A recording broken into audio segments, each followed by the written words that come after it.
and decided to have Kanye back on Drink Champs. And I guess I'll start here, Nori. What was the logic for you guys in giving him the platform to come on and talk with you? Well, the logic was the same way you guys are giving me the platform. I think you guys have love for me. You guys have respect for me, and you guys think that I should have a say. There wouldn't be no Drink Champs if it wasn't for me coming to this very show and viewing my expressions. You know what I'm saying? I remember I came up with the idea to do Drink Champs after Prodigy wrote his book. And Prodigy wrote his book, and I had to have a rebuttal because obviously I was in the book. You know what I mean? And I would come up to this show, I would come up to the other show, and I started to realize that, you know what, I should have my own show. So this started from there. Now with Ye, I have a relationship with Ye. You know, when he was going through a lot of the things that he was going through, he would call me and he would actually listen to me and take my advice. So I felt I could control the situation. I felt that I could control the interview, and I've learned early on that I didn't. Like, you know, as a black man, I feel like I failed. As a human, I feel like I failed. But as a journalist, I succeeded because as a journalist, you're not really supposed to have an opinion. You're supposed to let people talk. And my biggest critique on Drink Champs is, Nora, you always cut people off. And this is the one time I didn't cut the people didn't cut them Everyone off. says And you should have cut and him off. everyone's mad. Like, so I should just stick to what the script is and cut everyone off. But I sincerely apologize to anybody that was hurt by Kanye's words, by Kanye's actions, because I didn't really realize that sometimes you're so much into the interview, you're not even in the interview. You understand what I'm saying?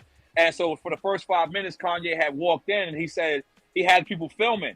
And he told to my producer, he said, if you tell my people to stop filming, that he would walk out. So that the rhetoric of George Floyd, when you hear him speak about George Floyd, that's in the first 5 to 8 minutes of the actual interview. I actually check him and I say, you shouldn't say that. I actually check him about the Jewish community. I actually check him about the black community, but you don't see that till 2 hours in the interview. So what you're seeing right now, what we're getting backlash for, is for the first 5 minutes of the interview. And you guys understand that when you're trying to have a long interview or in-depth interview, You got to pace yourself.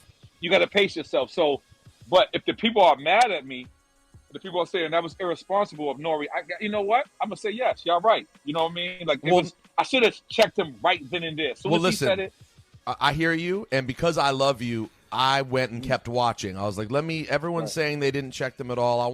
Let me keep going. And Right. I got to the parts where you guys did try to push back. I mean, listen, you guys went the homie approach of like, hey, but what about, which is what you should do because he's your homie. Right. Like it makes sense that was your route. Do you feel though? My only criticism would be this, Nori. There was one part where you trying to really push back at the end, and I was like, "Oh man, Nori's too drunk. He's too. I drunk. was too drunk. I was too like. By the way, we're called drink champs, guys. We're not political champs. You know what I'm saying? We're called drink champs. We're here to get these people inebriated. We're here to have because that's when you get these stories that you guys love so much.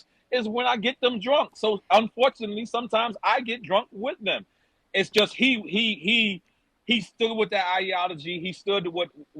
And by the way, I love Kanye West. I really think that we shouldn't give up on Kanye West. I really think that it's getting tough. we should Nori. talk. Yeah. I know this. I really think because right now, to me, I just got the phone with Talib Kweli, and I said, Talib, I think you should reach out to him. I think he needs a Most Def conversation. I think he needs a Dave Chappelle conversation because he's not having these. So when he's having them, he's so much in dominance of this. And like I said, let me not railroad.